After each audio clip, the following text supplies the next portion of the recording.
Donc on va passer aux deux figures qu'il y a dans la symétrie. Alors, la première chose à faire, c'est de nommer les points. Donc, vous placez A, B, C, D sur la figure. Et on va tracer les symétriques respectives de chacun des points A, B, C, D et E. Pour ça, je place mes deux points verts, voilà, sur la droite D, n'importe où. Puis, on va répéter 5 fois les mêmes constructions. Donc, je mesure avec mon compas l'écartement entre mon point vert et mon point A. Puis, je trace un arc de cercle de l'autre côté de la droite D. Je pointe sur le deuxième point vert, je change mon écartement de compas. Je vise A et je fais le même arc de cercle de l'autre côté. Et directement, j'écris A' sans attendre la fin. Si j'attends la fin, je vais être perdu et je vais avoir tendance à noter un peu ce que je pense, enfin un peu n'importe quoi, dans l'ordre des points. Je passe à B.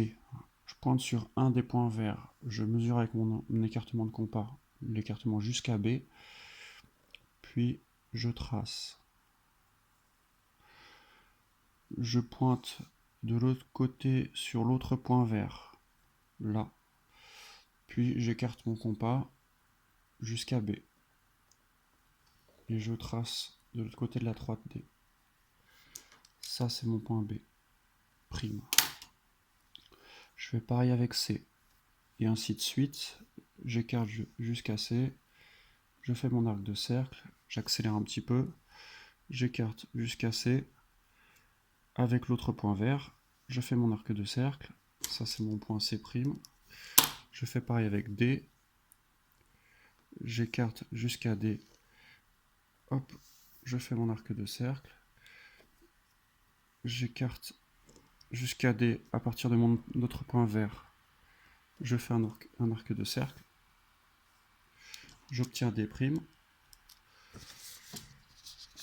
Hop. Et le dernier point, c'est le point E. Je pointe jusqu'à E. J'obtiens un arc de cercle. Je pointe jusqu'à E. J'obtiens un arc de cercle. Voilà. Quand j'ai fini ces tracés-là, je prends mon crayon, je relie A, B, C, D, E dans cet ordre, et j'obtiens la même figure qui est symétrique par rapport à l'autre. Il se peut que vous obteniez une figure un tout petit peu décalée par rapport à l'original, un petit peu tordue. C'est comme d'habitude, hein, si un point est décalé de plus d'un millimètre, c'est mauvais.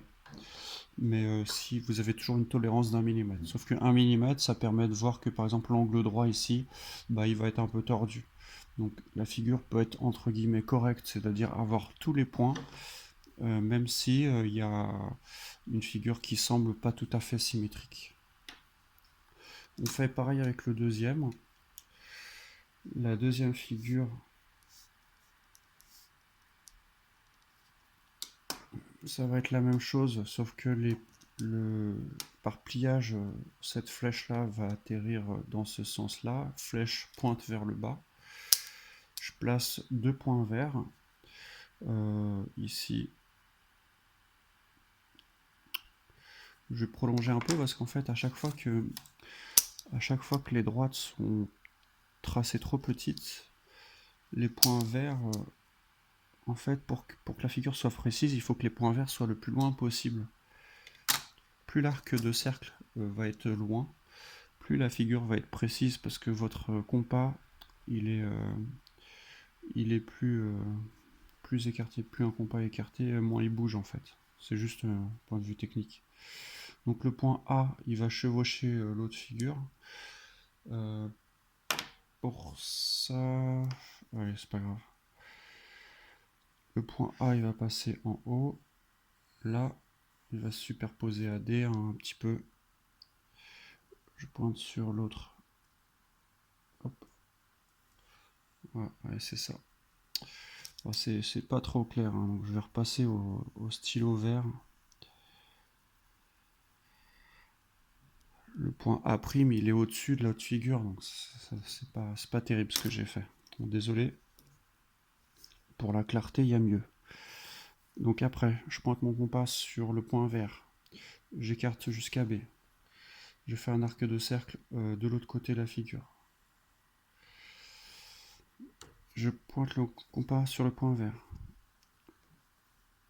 J'écarte jusqu'à B. Je fais un arc de cercle de l'autre côté de la figure. Et j'obtiens B'. Pareil avec C.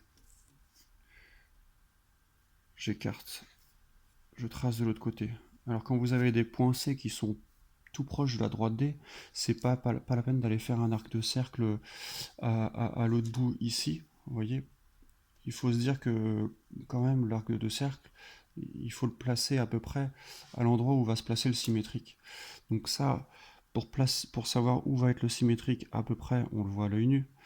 Donc juste un peu de réflexion avant de tracer l'arc de cercle. Vous ne faites pas un arc de cercle trop large, un tracé trop large, sinon tous les arcs de cercle vont se chevaucher et vous obtiendrez un truc un peu moche comme ça avec des arcs de cercle qui se coupent partout et vous risquez de vous perdre quand vous tracez.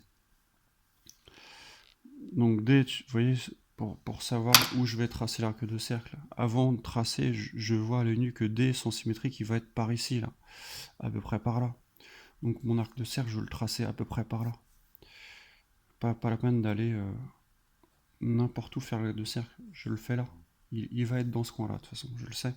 Ça se voit parce que par pliage, notre imagination, notre cerveau, il est capable d'imaginer à 1 cm près où va être situé le point par pliage. Précisément, on peut pas, mais voilà. Et on finit par le point E. On trace un arc de cercle. Alors, l'arc de cercle, vous voyez, là, j'ai fait trop vite. Je traçais mon arc de cercle A, là, ici. Sauf que le point E étant ici, la droite étant ici, si je vais en ligne droite perpendiculairement, je vais arriver dans cette direction-là, et pas là. Ça illustre tout à fait ce que j'ai dit. Faites pas n'importe quoi et réfléchissez un petit peu quand vous tracez vos arcs de cercle. Voilà. Et ça, c'est mon point E'. Quand vous avez ça, vous tracez AB. Donc ici, pour moi, c'est A'B' en vert. Hop là. Ensuite BC. B'C'. Ensuite C'D'. Ensuite D'E'. Donc je rappelle que quand il y a une apostrophe, ça se lit prime. Et ensuite A'E'. Voilà. Et on obtient notre belle flèche.